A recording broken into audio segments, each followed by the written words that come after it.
So hello everyone, तैयार हो IT में 50 आउट ऑफ 50 स्कोर करने के लिए।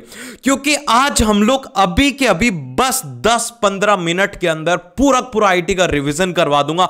घंटों नहीं लूंगा, हर एक चीज आपको बहुत ज्यादा फास्ट स्पीड में पढ़ाने वाला हूं। आईटी के पेपर में इससे बाहर कुछ भी नहीं आएगा। बस आपको एक प्रॉमिस करना है कि आप इस वीडियो को आखिरी तक जरूर से देखेंगे।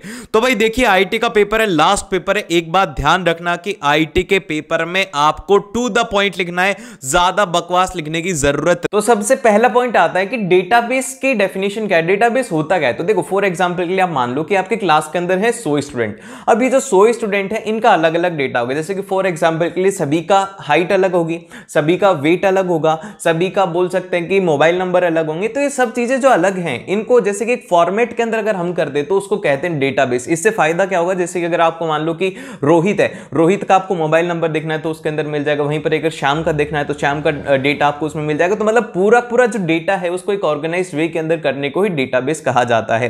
तो इसकी डेफिनेशन हमारे पास में हो जाएगी कि database is a collection of a logically related information or a data which is available for one or more user organized in a way so that it can be easily accessed, manage or update. कि इसको आसानी से access भी किया जा सकता है, इसको मैनेज भी किया जा सकता है और इसको अपडेट भी किया जा सकता है। जैसे कि फॉर एग्जांपल यहां पर दिया हुआ है कि considering the names, telephone numbers and the address of the relative के एड्रेस वगैरह, ये सब चीजों को डेटाबेस कहा जाएगा। अब इसके अंदर दो चीजें इंपॉर्टेंट है। सबसे पहला है कैरेक्टर। कि कैरेक्टर क्या होता है। कैरेक्टर होता है कि द वैल्यू और a data are in the form of letter, number और ए स्पेशल कैरेक्टर। जैसे कि कैरेक्टर का मतलब होता है कि जैसे कि हम लोग लेटर के अंदर डेटा दे सकते हैं, या फिर @ हो गया, या फिर जैसे कि देखो ये @ हो गया, या फिर ऐसे डॉलर का साइन हो गया, या फिर ये हैशटैग हो गया। अगर ये हैं तो ये भी क्या है, ये कैरेक्टर हैं जो कि एक डेटा के लिए यूजफुल होते हैं। और दूसरा आता है कि फाइल। फाइल क्या होता है, file is a collection of A related record. जो भी बहुत सारे अगर आपके पास में रिकॉर्ड है तो उनका सभी का कलेक्शन क्या होता है, वो होता है फाइल। ठीक है। अब इसके बाद में जो नेक्स्ट आता है, इसके अंदर आता है कि कंपोनेंट ऑफ डेटाबेस। देखो यार, ये जो है ना, इसको ध्यान से समझ लेना, क्योंकि एग्जाम के अंदर क्वेश्चन यहीं से ही आता है कि what are the components of a database. ऐसे आ जाएगा कि सॉफ्टवेयर को डिफाइन करो, हार्डवेयर को डिफाइन करो, या फिर डेटा को डिफाइन करो। इससे क्वेश्चन आता ही आता है। अब इसमें सबसे पहला जो पॉइंट आता है वो आता है डेटा। डेटा क्या होता है, डेटा कोई भी नंबर हो सकता है या फिर कोई भी वैल्यू हो सकती है जिसको कि हम लोग एंटर करते हैं। तो डेटा की डेफिनेशन सिंपल सी हो जाएगी कि it is a row number और अ कैरेक्टर। कैरेक्टर के अंदर सब कुछ आ जाएगा, लेटर भी आ जाएंगे, स्पेशल कैरेक्टर भी आ जाएंगे, सब कुछ आ जाएंगे। और इसी के साथ में fact represented by a value. एक वैल्यू से उनको रिप्रेजेंट किया जाता है, उसको हम लोग कहते हैं data. And most of the organization generate, store and process the large amount of data. जैसे कि कोई अगर ऑर्गेनाइजेशन है, ऑर्गेनाइजेशन का मतलब ये होता है जिसके अंदर की 1000-2000 लोग हैं। तो अब 1000-2000 लोग हैं, उनको बहुत सारा डेटा होगा, तो उसको प्रोसेस भी करना होता है, उसको एनालाइज भी करना होता है, उसको स्टोर भी करना होता है। तो ये इसी को ही डेटा कहते हैं। एंड जो डेटा होता है ये कैसा होता है, it act like a bridge between the hardware and the software. Data ही यहां पर हार्डवेयर और सॉफ्टवेयर के बीच में एक ब्रिज का काम करता है।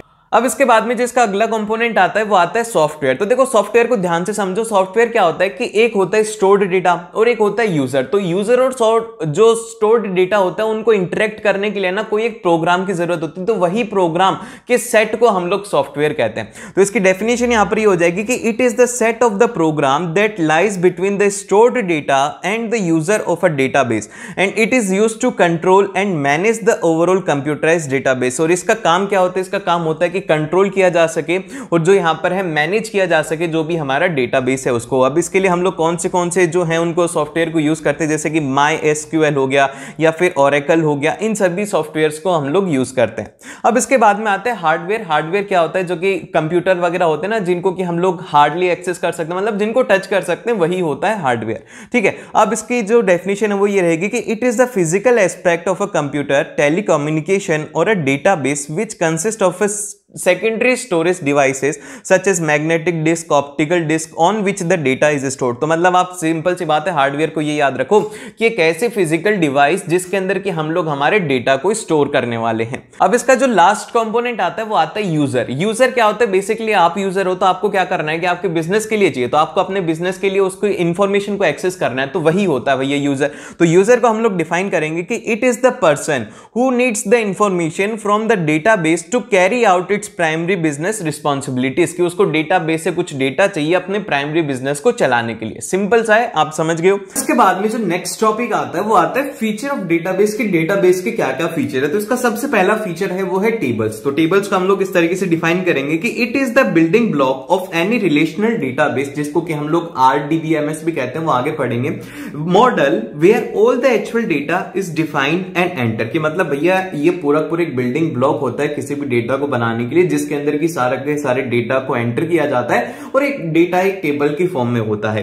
And a database consist of many table, और एक डेटाबेस के अंदर बहुत सारी टेबल हो सकती हैं। ये पॉइंट ध्यान में रखना, क्योंकि एमसीक्यू में आ सकता है कि how much tables are in a database, तो आप बोलेंगे कि एक से ज्यादा टेबल्स हो सकती है उसमें। देन फिर इसके बाद में यहां पर है कि टेबल जो कि रिलेशंस भी कहते हैं हम लोग, consist of a cell at the intersection of records, जो कि रोज होती हैं, एंड द फील्ड्स जो कि कॉलम होती हैं। जैसे कि मैं आपको बताता हूं कि जैसे कि ये टेबल है, ठीक है, ये टेबल है और इसके अंदर ये एक कॉलम है और ये जो है ना ये एक सेल है जिसके अंदर कि हम लोग डेटा एंटर करेंगे। यही होता है सेल, जो कि इंटरसेक्शन ऑफ रो और कॉलम से बनता है, उसको हम लोग कहते हैं सेल।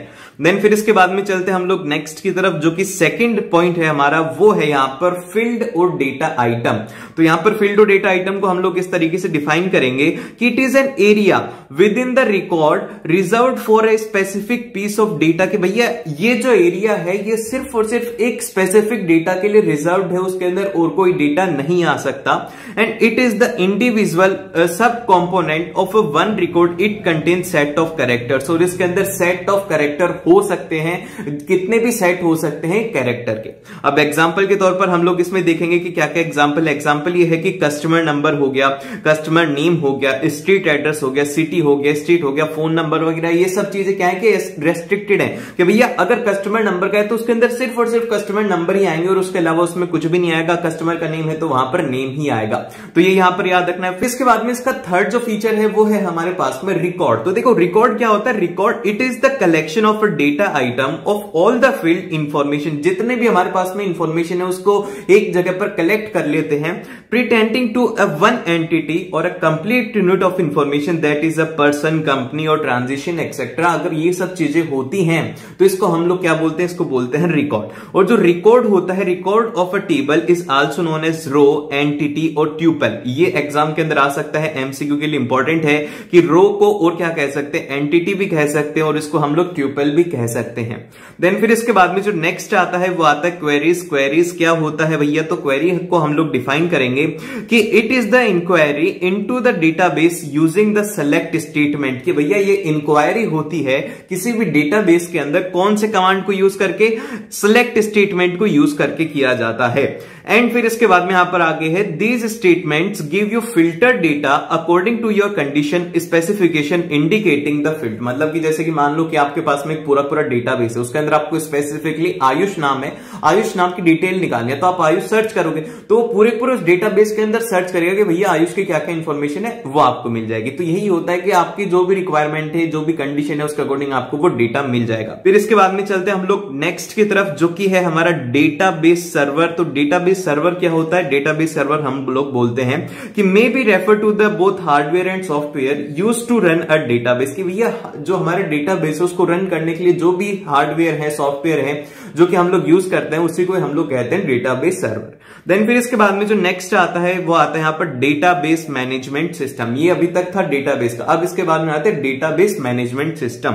तो भैया डेटाबेस मैनेजमेंट सिस्टम क्या होता है, it is the collection of a program that enable user to create, maintain database and control all the access to the database. भैया ये पूरा एक प्रोग्राम होता है जिससे कि हम लोग है ना, यूजर जो है वो क्रिएट भी कर सकता है, उसको मेंटेन भी कर सकता है और उसी के साथ में जो कंट्रोल भी कर सकता है कि इसको कौन कौन यूजर एक्सेस कर पाएगा। जैसे कि आपने देखा होगा कि व्हाट्सएप होता है, व्हाट्सएप के ऊपर एक होता है एडमिन, ठीक है। एडमिन मतलब क्या होता है कि जो कि सिर्फ और सिर्फ वही कंट्रोल करता है कि ग्रुप के अंदर क्या होगा, कि मैसेज कौन करेगा या नहीं करेगा, उसको रिमूव करना, ऐड करना, वो सब कुछ भी यहाँ पे डेटाबेस में कंट्रोल होता है।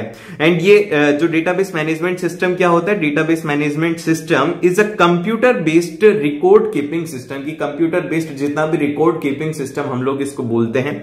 एंड द प्राइमरी गोल ये क्वेश्चन आ सकता है कि what is the goal of a database system. तो यार ये गोल याद रखना। तो यहां पर गोल क्या है हमारे डेटाबेस मैनेजमेंट सिस्टम का, द डीबीएमएस, मतलब यार क्या बोल रहा हूं मैं, हाँ, तो the role of DBMS is to provide an environment that is both convenient and efficient for a user to retrieve and store information. कि भैया ये एक कन्वीनियंट है और एक एफिशिएंट वे है जिससे कि जो यूजर है उस डेटा को रिट्राइव भी कर सकता है और उसको आसानी से स्टोर भी कर सकता है उस इंफॉर्मेशन को।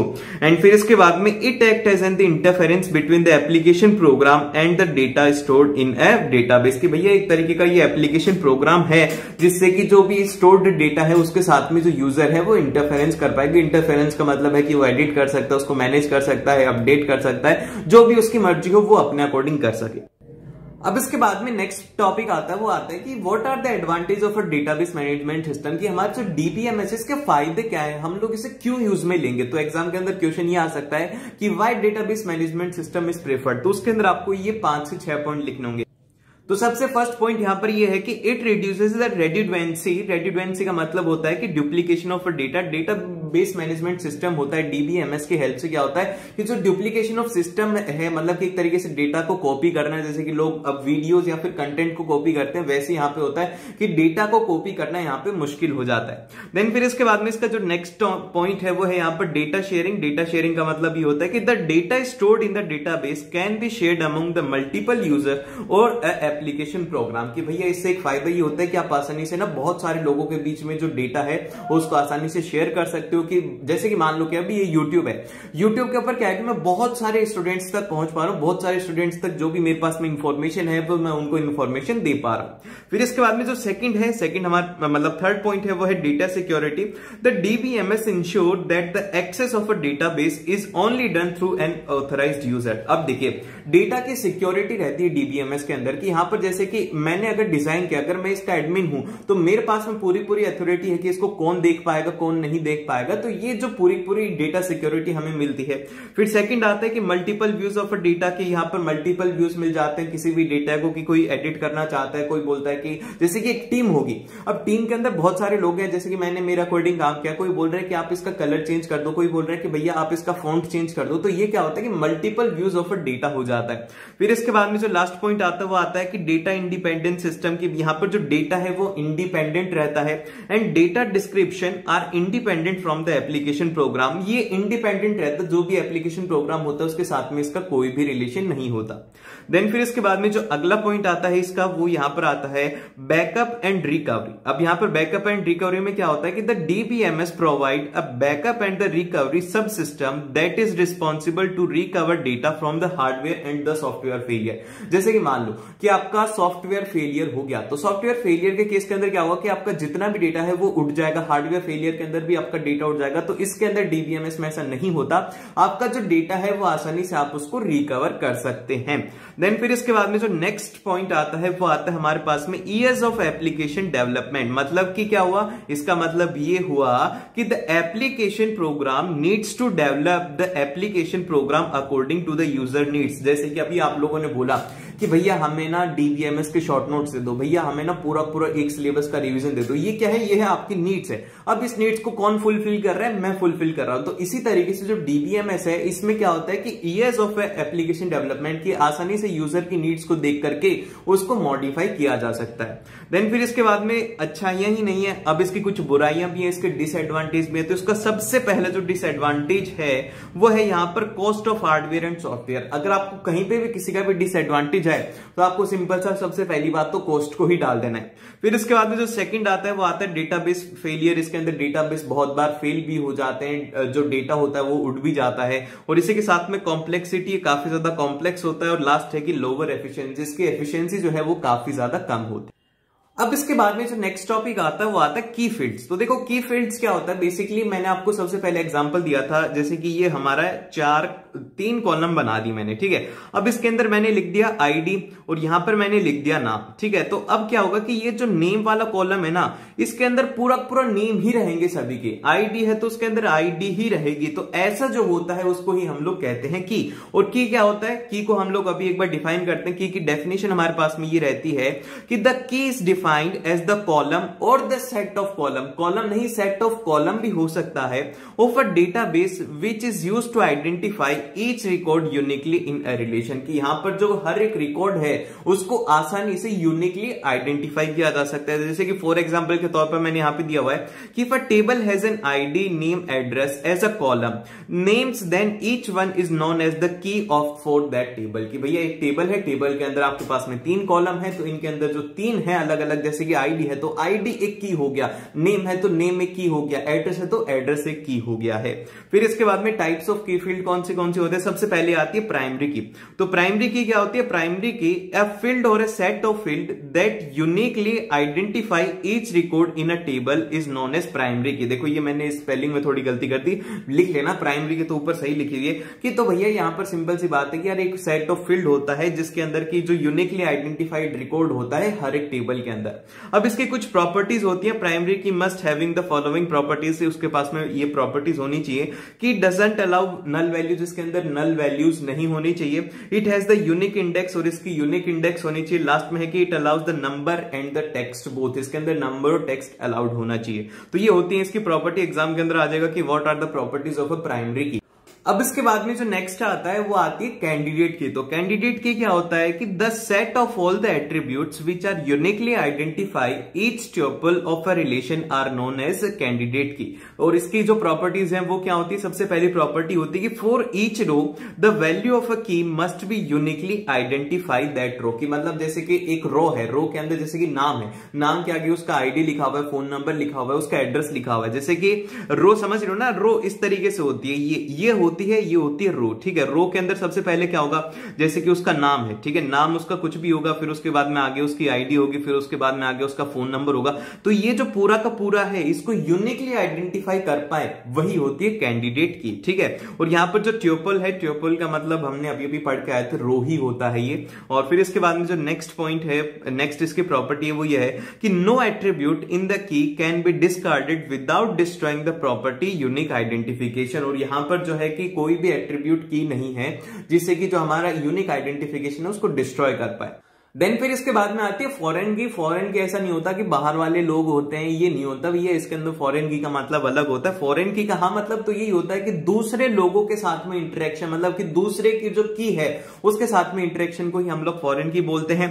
तो इसको हम लोग डिफाइन करेंगे कि field of a table relation that references the primary key of another table is referred as a foreign key. मतलब ये हुआ कि जो दूसरी टेबल की प्राइमरी की है ना, उसको अगर हम लोग रेफर कर रहे हैं तो उसको हम लोग बोलेंगे प्राइमरी की।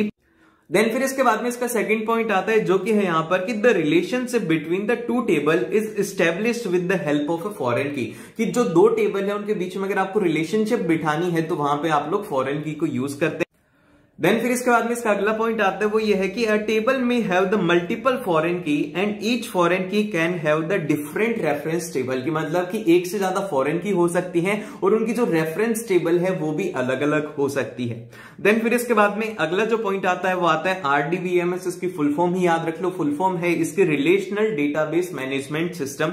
अब ये RDBMS क्या होता है, RDBMS को हम लोग इस तरीके से डिफाइन करते हैं कि RDBMS is a type of database management system that store the data in form of relation, की जो डेटा को स्टोर करता है टेबल की फॉर्म में वो होता है RDBMS। And relational databases are powerful so require a few assumptions about how data is related or how it will be extracted from the data. वो करते हैं डेटा कंसोलिडेशन। अब देखिए डेटा कंसोलिडेशन का मतलब क्या होता है, जैसे कि फॉर एग्जांपल के लिए आप समझो कि आपकी बुक है, ठीक है, आपकी क्या है, एक बुक है और बुक के अंदर क्या है, बहुत सारे पेजेस हैं और उन सभी को एक साथ कंपाइल करके बुक बनाई गई है। तो इसी तरीके से क्या होता है कि एक कंप्यूटर जो होता है अगर उसके पास में डेटा बहुत सारा होता है ना, उसी डेटा को एक जगह के ऊपर वो कंसाइज कर देता है एक एरिया के अंदर, तो उसे कोई कहा जाता है डेटा कंसोलिडेशन।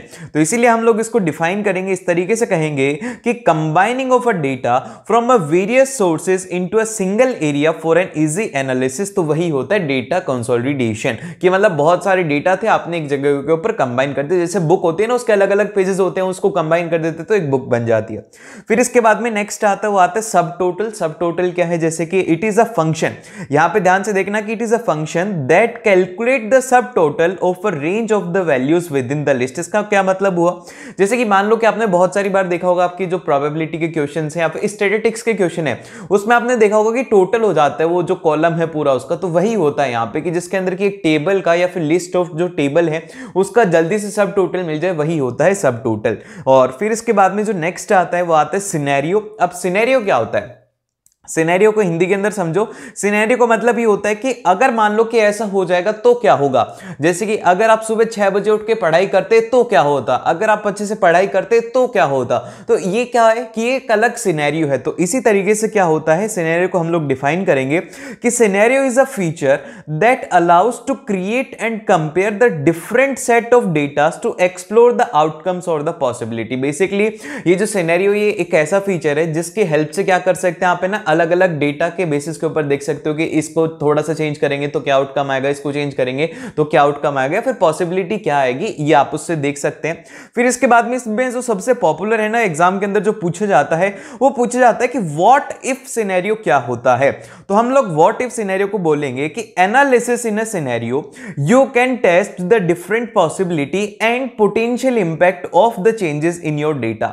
मतलब कि इसका सिंपल सा मतलब ये होता है कि आप सिंपल सा एनालिसिस करते हो जिसमें कि आप देखते हो कि अगर हमने जो हमारा इनपुट है, जैसे कि मान लीजिए कि आपको अगर 100 रुपए मिल रहे हैं तो आप ये खर्चा करोगे, अगर यहीं पर अगर 150 रुपए हो जाएंगे तो आपका खर्चा चेंज हो जाएगा। आप बोलोगे कि इसकी जगह पर मैं 15 रुपए की पेटीज खा लूंगा, 15 रुपए की कोल्ड ड्रिंक पी लूंगा, 15 रुपए का कुछ भी। तो इस तरीके से क्या होगा, इस तरीके से आपकी पॉसिबिलिटीज आपने एक बार डिफाइन कर लिया कि अगर आपको इतनी पॉकेट मनी मिल जाए तो क्या होगा। और अगर वहीं पर याद ही हो जाएगी तो आप बोलोगे कि यार पेटीज भी हटा दो, वो भी हटा दो, बस एक समोसा खा लूंगा हर दिन, बस ये। ठीक है, समझ रहे हो कि मतलब कि एक ऐसी पॉसिबिलिटी जिसके बेसिस के ऊपर हम लोग आउटकम को डिसाइड करते हैं वो होता है व्हाट इफ सिनेरियो। फिर इसके बाद में जो नेक्स्ट आता है वो आता है गोल सिक। देखिए गोल सिक क्या होता है, ध्यान से देखना, ये बहुत ही ज्यादा इंपॉर्टेंट है। गोल सिक को हम लोग डिफाइन करते हैं कि it is a process of finding the correct solution of a single variable solution to a problem. मतलब कि जैसे कि एक प्रॉब्लम है उसका सिंगल वेरिएबल सॉल्यूशन किससे मिलता है, वो मिलता है हमें गोल सिक से मिलता है। और फिर इसके बाद में अगर मान लो कि आपकी प्रॉब्लम थोड़ी कॉम्प्लेक्स है और आपको है ना ज्यादा चाहिए कि भैया हमारे तो थोड़े वेरिएबल ज्यादा हो जाएंगे, तो इस केस के अंदर क्या करें, तो इस केस के अंदर जो आप लोग यूज में लेंगे वो लेंगे सॉल्वर को यूज में लेते हैं। सॉल्वर क्या है, solver is a process of finding an optimal solution of a program with the multiple variable. यहां पर ये जो लिखा हुआ है ना SOLN, ये सॉल्यूशन की शॉर्ट फॉर्म है। ठीक है, तो इसका मतलब क्या हुआ, इसका मतलब ये हुआ कि आपके पास में एक प्रॉब्लम है लेकिन इस बार क्या है कि आपके पास में मल्टीपल वेरिएबल हैं। तो अगर मल्टीपल वेरिएबल हैं तो उस केस के अंदर हम लोग सॉल्वर को यूज करते हैं और इसके अंदर हमारे पास में मल्टीपल वेरिएबल इनपुट होता है। फिर इसके बाद में जो नेक्स्ट आता है वो आता है हाइपरलिंक की। हाइपरलिंक क्या होता है, हाइपरलिंक को हम लोग डिफाइन करेंगे कि hyperlink used to navigate between the spreadsheet cells and the other areas of a same or different file or a website और स्प्रेडशीट के। मतलब जैसे कि मान लो कि आपको है ना कोई भी एक, जैसे कि आप स्प्रेडशीट के ऊपर काम कर रहे हो और आपको किसी और स्प्रेडशीट के ऊपर जाना है, तो यहां पे जो आप यूज में लेते हैं ये लेते हैं हाइपरलिंक को, जिससे कि आप एक ही स्प्रेडशीट के अंदर दूसरी जगह के ऊपर जा सकते हैं, फिर किसी और फाइल में भी आप नेविगेट कर सकते हो उसके ऊपर क्लिक करके। फिर इसके बाद में इसमें दो तरीके होते हैं, एक होता है यहां पर रिलेटिव हाइपरलिंक, दूसरा होता है एब्सोल्यूट हाइपरलिंक। तो रिलेटिव हाइपरलिंक को आप सिंपल से याद रखो, रिलेटिव मतलब कि हमारे रिश्तेदार कैसे होते हैं, एक ही फैमिली के ही होते हैं ना। तो इसी तरीके से रिलेटिव हाइपरलिंक में क्या होता है कि जो स्प्रेडशीट है उसके अंदर जो सेल है हम लोग एक ही उसी स्प्रेडशीट के साथ में उसको लिंक कर देते हैं। तो यही होता है। हम लोग इसको डिफाइन किस तरीके से करेंगे ये देखते हैं। इसको हम लोग डिफाइन करेंगे कि hyperlink that are specified in the relation to the current cell location and they are typically use a path that are relative to the current file location. कि भैया ये वही पाथ फॉलो करते हैं, वही जो फाइल का पाथ होता है जिसके अंदर कि हम लोग अभी करंटली काम कर रहे हैं। फिर इसके बाद में जो नेक्स्ट आता है वो आता है एब्सोल्यूट हाइपरलिंक। एब्सोल्यूट हाइपरलिंक को हम लोग डिफाइन करेंगे कि स्पेसिफाई द फुल पाथ और the URL of a source being linked to. जैसे कि आपने देखा होगा कि कहीं कहीं पर लिखा होता है क्लिक करो, तो क्लिक करते आप उस दूसरे पेज के ऊपर चले जाते हो। वैसे यहां पे होता है कि एक एब्सोल्यूट हाइपरलिंक जिसके अंदर कि आप उसके ऊपर देखते ही आप किसी और यूआरएल के ऊपर या फिर किसी फाइल की लोकेशन के ऊपर आप जा सकते हैं या फिर किसी और स्प्रेडशीट के डेटा पे आप लोग मूव कर सकते हैं। इसका एग्जांपल है कि यानी वेबसाइट इसमें यूज में ली जाती है। फिर इसके बाद में जो नेक्स्ट आता है वो आता है सेल रेफरेंस। अब सेल रेफरेंस का हिंदी में मतलब समझाता हूं। जैसे कि मान लो क्लास के अंदर 40 बच्चे बैठे हैं, सभी ने अलग अलग ड्रेस पहन रखी है या फिर एक जैसी ड्रेस अगर पहन रखी है, तो मैं कैसे बोलूंगा, मैं बोलूंगा कि रो फर्स्ट का ये सेकंड कॉलम में थर्ड वाला बच्चा खड़ा हो जाए। तो इस तरीके से यह हो जाएगा मैंने उस बच्चे को बोल दिया है, ठीक है। तो यही एक लोकेशन होती है कि हम लोग उस सेल को पुकार रहे हैं कि हाँ भैया तू ही बच्चा, तू ही सेल, तू खड़ा हो जा। तो हम लोग इसको डिफाइन करते हैं कि cell referencing in the spreadsheet is a process of referring to a specific cell or a range of cell. क्या आप है ना एक कोई भी एक सेल को रेफर कर रहे हो, एक सेल को आप एक तरीके से कॉल कर रहे हो, उसको हम लोग बोलते हैं यहां पर सेल रेफरेंस। अब देखिए सेल रेफरेंस को आप लोग इस तरीके से लिखते हैं कि रो का नाम लिखेंगे, जैसे कि जो हमारे कॉलम्स होते हैं वो होते हैं सी ए बी सी में होते हैं, और जो रोज होती है वो होती है 1 2 3 में। तो C1 का क्या मतलब है कि सी कॉलम है और रो में फर्स्ट है, ठीक है। और इसी तरीके से B1 का मतलब ये है कि बी कॉलम है, बी कॉलम में फर्स्ट रो का जो सेल है वो हमें चाहिए। अब इसी तरीके से आप लोगों को बाकी के सेल भी देख लेने हैं। फिर इसके बाद में जो अगला आता है ना वो आता है कि cell reference with the keyboard. क्या आप कीबोर्ड के साथ में सेल रेफरेंस कैसे कर सकते हैं। माउस के साथ में कुछ भी नहीं करना हो तो माउस के अंदर जहां पे भी आपको जाना है, जैसे कि यहां पे जाना है तो आप माउस से यहां पर क्लिक कर देंगे तो ये इस सेल के ऊपर आपकी पोजीशन आ जाएगी। लेकिन अगर आपको मान लो कि कीबोर्ड से सेल रेफरेंस यूज करना है तो कैसे यूज करेंगे, इसके लिए आपके पास में 3 कंपोनेंट रहेंगे। सबसे पहला होगा पाथ एंड फाइल नेम। आपको सबसे पहले पाथ पता होना चाहिए, उसका पाथ डिफाइन करना है, फिर उसके बाद में फाइल नेम, फिर उसके बाद में शीट नेम, और फिर लास्ट के अंदर उस सेल की लोकेशन आपको डाल देनी है कि हाँ भैया मेरे को D1 सेल में चाहिए, और उसके अंदर जो भी आपका शीट का नेम है ये सब आप लिख करके उसको कर सकते हैं। तो इसके बाद में जो नेक्स्ट आता है वो आता है स्टिकी की। तो देखो स्टिकी की का मैं आप लोगों को सिंपल सा एक एग्जांपल देता हूं। जैसे कि कुछ लोग होते हैं जिनके कि हाथ काम नहीं करते, दोनों हाथ एक साथ काम नहीं करते, वैसे आप ना भगवान को थैंक्स करा करो कि आपको है ना सब कुछ दिया, भगवान ने आपको एक अच्छा शरीर दिया है, आप अच्छे से देख पा रहे हो, सुन पा रहे हो, क्योंकि लाखों करोड़ों ऐसे लोग हैं जो कि सही ढंग से चल फिर भी नहीं पाते। तो भगवान का थैंक्स करना चाहिए आपको, ठीक है। तो यहां पे क्या होता है कि जो लोग है ना अच्छे से लिख नहीं पाते ना, तो उनको क्या होता है कि जैसे कि हम लोग तो शॉर्टकट होता है, जैसे कि कॉपी करने के लिए Ctrl+C होता है और उसके साथ में पेस्ट करने के लिए Ctrl+V होता है। तो कुछ लोग जो पर्सनल डिसेबल्ड होते हैं वो है ना यहाँ पर क्या होता है कि उनको यूज नहीं कर पाते शॉर्टकट को, तो इसीलिए यहाँ पर स्टिकी कीज को यूज में लिया जाता है जिससे कि वो एक से ज्यादा कीज को कमांड ना करे। तो हम लोग इसको डिफाइन किस तरीके से करेंगे ये सबसे ज्यादा इंपॉर्टेंट है। तो ये यहाँ पर होता है कि people with the disabilities can not use the keyboard shortcut and commanding key stickies and allow to push them one key at a time rather than the many key. तो यहां पर क्या होता है कि आप सिंपल सा इसमें ये याद रखो कि कीबोर्ड शॉर्टकट्स यूज करने के लिए 2 से ज्यादा कीज को काम में लेते हैं, लेकिन जो स्टिकी की होती है ये क्या करती है कि उनको एक ही की प्रेस करने के लिए बोलती है रेदर देन कि वो बहुत सारी कीज को प्रेस करनी। समझ गए। फिर इसके बाद में जो नेक्स्ट आता है वो आता है टॉगल की। टॉगल की क्या होता है, जैसे कि it is an the key that makes an audible sound whenever the caps lock, num lock or scroll lock are depressed. जैसे ही अगर आप मान लो कि आपने नम लॉक दबाया तो आपको एक वार्निंग मिल जाएगी, वार्निंग नहीं एक साउंड आएगा, उसी तरीके से नम लॉक दबाए तो भी एक साउंड आ जाएगा। तो यही जो कीज होती हैं इसको हम लोग बोलते हैं टॉगल कीज। फिर इसके बाद में जो नेक्स्ट आता है वो आता है साउंड सेंट्राई। क्या होता है, अब जैसे कि मान लो कि बहुत सारे लोग ऐसे होते हैं जो कि कंप्यूटर यूज करते हैं, उनको हियरिंग प्रॉब्लम होती है, वो सुन नहीं पाते, तो उनके अंदर अगर कोई वार्निंग आएगी तो उनको कैसे पता लगेगा। तो इसीलिए उसका सॉल्यूशन क्या है कि उसका सॉल्यूशन ये है कि उनको फ्लैश करके दिखा दिया जाए। तो यही जो प्रोसेस होती है जिसके अंदर कि हम लोग उनको ऐसे फ्लैश करके टाइटल दिखाते हैं वो होता है साउंड सेंट्राई। तो हम लोग इसको डिफाइन करते हैं कि user having the hearing loss और अ हियरिंग डिफिकल्टीज और who preferred a visual signals, या फिर जो कि विजुअल सिग्नल्स को ज्यादा प्रेफर करता है, sound sentry helps the computer show a visual warning indication to the user such as a flashing title. Bar उनको दिखा देता है कि हाँ भैया यहां पर एक वार्निंग है, वार्निंग के केस में उनको दिखा दिया जाता है। फिर इसके बाद में जो नेक्स्ट आता है कि टाइप्स ऑफ आर्किटेक्ट कितने होते हैं, ये क्वेश्चन बहुत बार आता है। तो ये याद रखना, एक होता है P2P जिसका की फुल फॉर्म होती है पीयर टू पीयर आर्किटेक्ट होता है। अब इस पीयर टू पीयर के अंदर क्या होता है कि devices communicate and share the resources directly with each other without the need of the central server. इसके अंदर सेंट्रल सर्वर की रिक्वायरमेंट नहीं होती, जो डिवाइसेस है वो आपस में आसानी से रिसोर्सेज को क्या कर सकती हैं, आप ये बोल सकते हो कि आसानी से उनको यार क्या बोल रहे थे, शेयर कर सकती हैं, ठीक है, शेयर कर सकती हैं। हाँ शेयर से मेरे को याद रहा, अपने दोस्त के साथ में भी शेयर कर देना, उसकी ये वीडियो ना छूट जाए कहीं, फिर वो मेरे को आके बोलेगा कि भैया आपने तो वो वीडियो डाली ही नहीं थी, तो इसीलिए उसके साथ में जरूर से शेयर कर देना। ठीक है। फिर जो सेकंड होता है, सेकंड हमारे पास में आर्किटेक्ट होता है, वो होता है क्लाइंट सर्वर होता है। इसके अंदर सिंपल सा क्लाइंट के बीच में और सर्वर के बीच में जो रिसोर्सेज हैं उनका कम्युनिकेशन होता है और उनके बीच में इंफॉर्मेशन शेयर होती है। फिर इसके बाद में जो अगले आते हैं, ये आते हैं नेटवर्क। 3 तरीके के होते हैं। तो सबसे पहला जो नेटवर्क है वो होता है लैन, जिसको कि हम लोग बोलते हैं लोकल एरिया नेटवर्क, जो कि बेसिकली आप एक स्मॉल एरिया के लिए यूज में लिया जाता है, जैसे कि होम हो गया, ऑफिस हो गया, इनके लिए हम लोग लैन को यूज करते हैं। फिर उसके बाद में आता है वैन। वैन होता है एक वाइड एरिया नेटवर्क, जो कि क्या होता है कि एक लार्जर एरिया के लिए यूज होता है। जैसे कि हमारी कंट्री है, एक कंट्री है ना, कंट्री के अंदर जो नेटवर्क यूज होता है वो होता है वैन।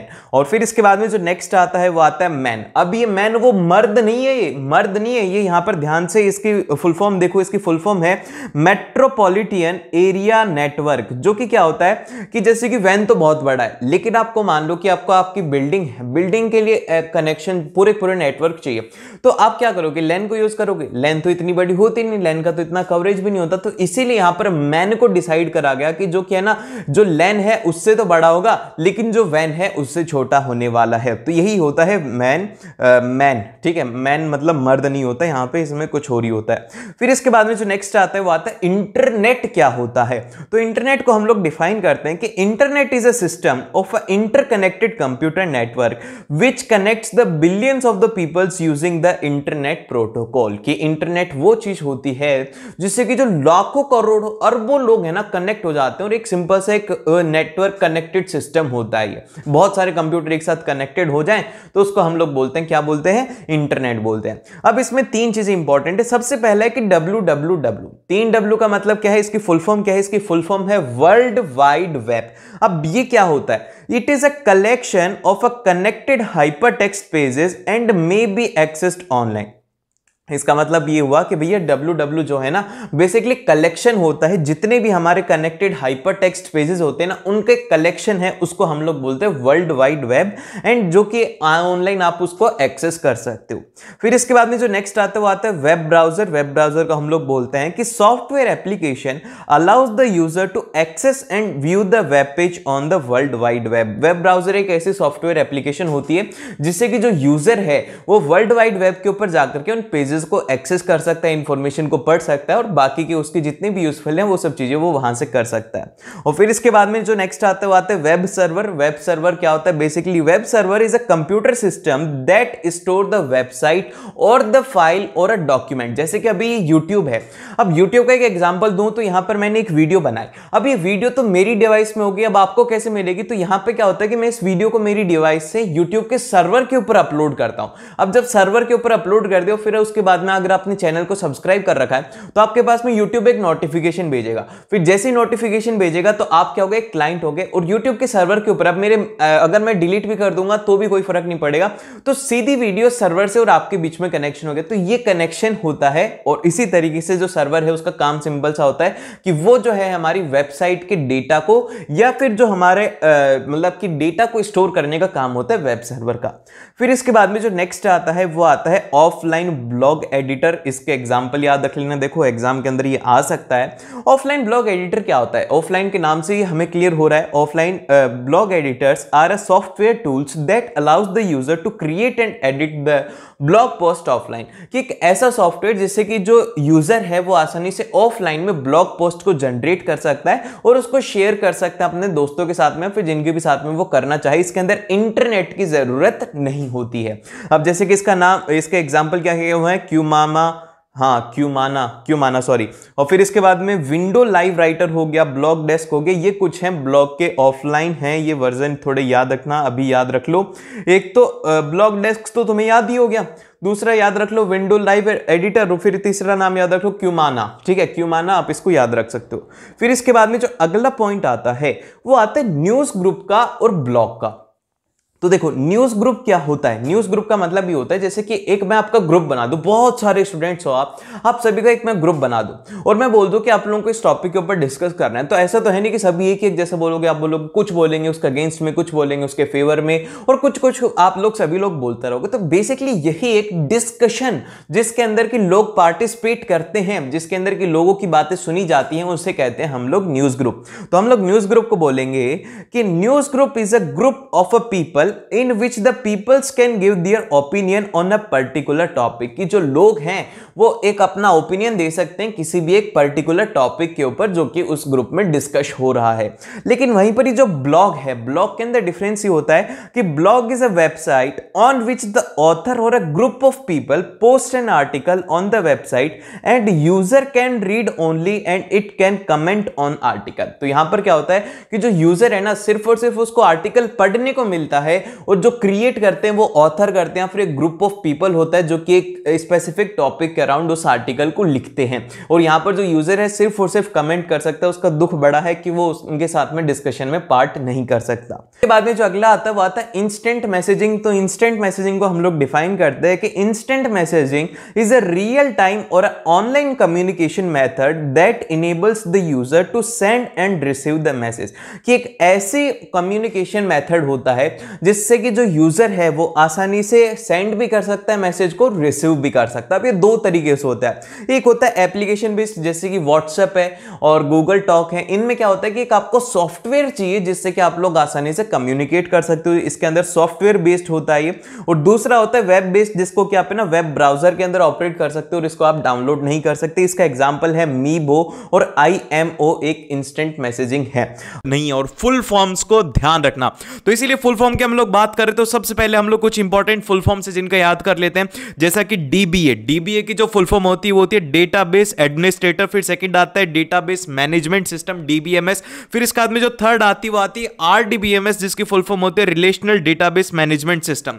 फिर उसके बाद में आता है लेन की जो फुल फॉर्म होती है वो होती है लोकल एरिया नेटवर्क। और जो मैन होता है MAN, इसकी फुल फॉर्म होती है मेट्रोपॉलिटन एरिया नेटवर्क। तो इस तरीके से हम लोग बहुत ज्यादा फास्ट स्पीड में करने वाले हैं। तो भैया इसी के साथ में ये जो वीडियो है आप लोगों के जो कंप्यूटर मतलब कि आप लोगों के क्लास 10th की लास्ट वीडियो, तो एज अ फेयरवेल वीडियो, जब आप आज से 5-7 साल बाद भी इस वीडियो के ऊपर आकर के देखोगे अपना कमेंट, तो पुरानी यादें ताजा हो जाएंगी। तो जल्दी से एक कमेंट मुझे हर एक स्टूडेंट से चाहिए, कोई भी कमेंट हो लेकिन हर एक स्टूडेंट से एक कमेंट तो आज होना ही चाहिए। लाइक वगैरह नहीं चाहिए, सब्सक्राइब भी नहीं चाहिए, बस एक कमेंट आपका आज मुझे चाहिए ताकि एज एक फेयरवेल वीडियो हम लोग इसे बना सके। तो अब इसके बाद में और जो इंपॉर्टेंट डेफिनेशन आती है वो आती है हमारे पास में, जैसे कि वेन हो गया, इसकी फुल फॉर्म होती है वाइड एरिया नेटवर्क। फिर उसके बाद में पेन हो गया जो कि पर्सनल एरिया नेटवर्क होता है। URL ध्यान रखना, यूनिफॉर्म रिसोर्स लोकेटर होता है। फिर उसके बाद में WWW जो कि होता है वर्ल्ड वाइड वेब। फिर और इन डेफिनेशंस के बाद में जो सबसे इंपॉर्टेंट आता है वो आता है एंटरप्रेन्योर। तो देखिए एंटरप्रेन्योर के अंदर आपको ज्यादा कुछ भी नहीं लिखना, ये कीवर्ड्स हैं ये आप ध्यान रख लेना। जैसे कि सबसे पहले अगर क्वालिटीज और कैरेक्टर पूछता है तो उसमें आप बताएंगे कि उनकी लीडरशिप क्वालिटी होती है, वो रिस्क टेकिंग होते हैं, वो इनोवेटिव होते हैं और गोल ओरिएंटेड रहते हैं, मोटिवेटर होते हैं और उसी के साथ में वो डिसीजन मेकर होते हैं और हाईली ऑप्टिमिस्टिक होते हैं। तो इनमें से कोई भी आप 4 पॉइंट याद रख लो। जैसे कि सबसे आसान है लीडरशिप वाला, फिर उसके बाद में सेकंड रिस्क टेकिंग उनकी आदत होती है, गोल ओरिएंटेड होते हैं, फिर उसके बाद में डिसीजन मेकर होते हैं और उसी के साथ में ये मोटिवेटर होते हैं। तो बस ये 4 पॉइंट आपको लिख करके आने। फिर इसके बाद में जो नेक्स्ट आता है फंक्शन ऑफ एंटरप्रेन्योर। एंटरप्रेन्योर का फंक्शन क्या होता है? उसका फंक्शन ये होता है कि वो इनोवेशन करता है, वो साइज और स्केल कर सकता है और उसी के साथ में उसकी डिसीजन मेकिंग पावर जो होती है वो काफी ज्यादा अच्छी होती है। देन फिर इसके बाद में जो नेक्स्ट आता है उसका कंट्रोल और उसकी डायरेक्शन। नेक्स्ट आता है establishing a relationship between a government. तो ये सारे के सारे फंक्शन होते हैं एंटरप्रेन्योर के। फिर इसके बाद में जो नेक्स्ट आता है रोल और इंपॉर्टेंस क्या होती है एक एंटरप्रेन्योर की।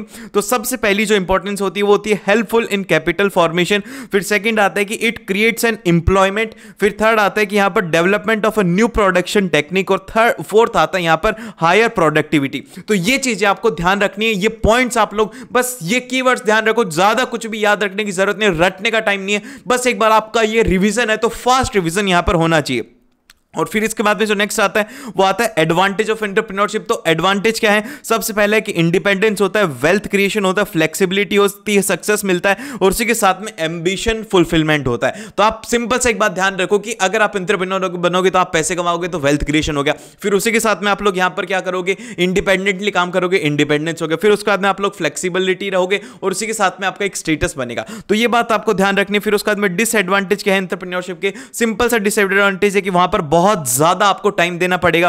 फिर इसके बाद में उसमें रिस्क बहुत ज्यादा होता है। फिर इसके बाद में उसमें आपको हार्डवर्क काफी ज्यादा करना पड़ता है। नेक्स्ट आता है कि वहां पर अनसर्टेन इनकम होती है, कि आपकी इनकम फिक्स्ड नहीं रहती। फिर इसके बाद में इनकम्पिटेंट स्टाफ होता है, कि आपके स्टाफ आपके साथ में कॉर्पोरेट भी नहीं करता, जिस वजह से भी आपको काफी ज्यादा प्रॉब्लम होती है।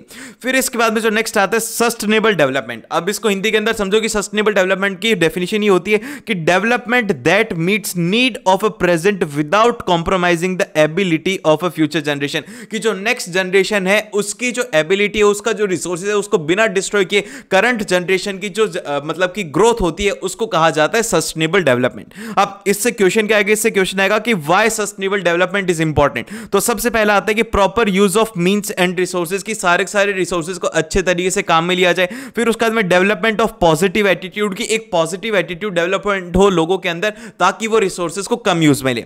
फिर उसके बाद में आता है कि लिमिटेशंस ऑफ डेवलपमेंट, की इसमें डेवलपमेंट में काफी सारी लिमिटेशंस होती हैं। फिर उसके बाद में लॉन्ग लास्टिंग डेवलपमेंट रहता है, और उसी के साथ में सस्टेनेबल डेवलपमेंट गोल्स के लिए भी सस्टेनेबल डेवलपमेंट जरूरी होता है। फिर इसके बाद में आता है कि problem related to sustainable development, सबसे पहली जो आती है poor management of natural resources, कि हमारे जो रिसोर्सेज होते हैं वो सही ढंग से हम लोग मैनेज ही नहीं करते। फिर इसके बाद में आता है कि रिस्क इन पॉपुलेशन होता है, मतलब रिस्क बोल रहा हूं, rise in population, rise in income, और मोस्ट सिग्निफिकेंट एनवायरमेंटल प्रॉब्लम रहती है। फिर इसी के साथ में जो डिमांड ऑफ एनर्जी होती है, ये भी किसके साथ में इंक्रीज होती है? ये होती है सस्टेनेबल डेवलपमेंट के साथ।